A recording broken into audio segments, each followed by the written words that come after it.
हर हर महादेव।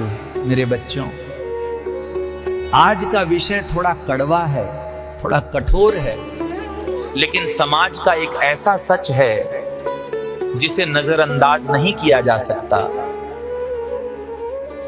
हमारे शास्त्रों में पत्नी को अर्धांगिनी कहा गया है, यानी आधे शरीर की मालकिन। कहा जाता है कि एक समझदार पत्नी एक भिखारी को भी राजा बना देती है। लेकिन चाणक्य नीति कहती है, और मैंने अपने अनुभव से भी देखा है बेटा, कि अगर जीवन साथी गलत मिल जाए तो वो राजा को भी सड़क का भिखारी बना देती है। आज हम उन लक्षणों की बात करेंगे जो अगर किसी स्त्री के भीतर धारण कर जाएं तो वो घर महल नहीं रहता, वो शमशान बनने की ओर अग्रसर हो जाता है। ये प्रवचन किसी की निंदा करने के लिए नहीं है। अगर तुम एक पति हो तो सावधान हो जाओ, और अगर तुम एक पत्नी हो और ये सुन रही हो तो आज आत्मचिंतन करना कि कहीं अनजाने में तुम अपने ही घर की जड़ें तो नहीं काट रही हो। बेटा, जहाज को बाहर का पानी नहीं डुबोता, जहाज को वो छेद डुबोता है जो उसके अपने ही तल में होता है। पहला लक्षण असंतोष और तुलना। पति को सड़क पर लाने वाला सबसे पहला और बड़ा कारण है असंतोष। जिस स्त्री के मन में संतोष नहीं है वो साक्षात काल के समान है।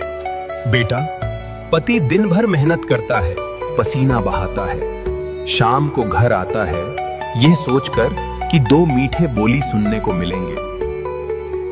लेकिन पत्नी कहती है, पड़ोस वाली ने नई कार ली है, हमारे पास क्यों नहीं है? मेरी बहन के पति ने उसे सोने का हार दिया, तुमने क्या दिया? ये तुलना दीमक है बेटा। पति बेचारा अपने परिवार को खुश करने के लिए अपनी हैसियत से ज्यादा खर्च करने लगता है, कर्ज लेता है, गलत रास्तों पर चलता है, रिश्वत लेता है, सिर्फ इसलिए ताकि घर में क्लेश न हो। और अंत में क्या होता है?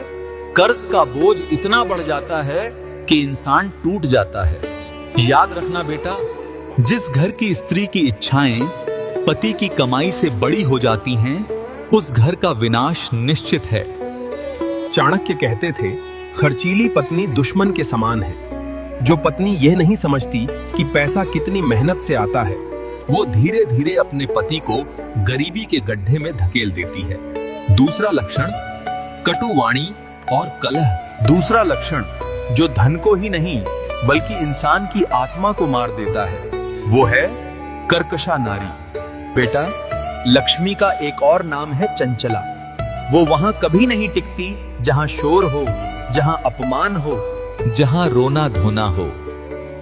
जिस घर की पत्नी सुबह उठते ही क्लेश शुरू कर देती है, वो घर कभी आबाद नहीं रह सकता। जानते हो क्यों? क्योंकि एक पुरुष बाहर की दुनिया से लड़ सकता है, छोटी छोटी बातों पर पति का अपमान करती है, बच्चों के सामने पिता को नीचा दिखाती है, लेकिन जब वो घर आकर अपने ही लोगों से लड़ता है तो उसका आत्मविश्वास खत्म हो जाता है। जब वो अगले दिन काम पर जाता है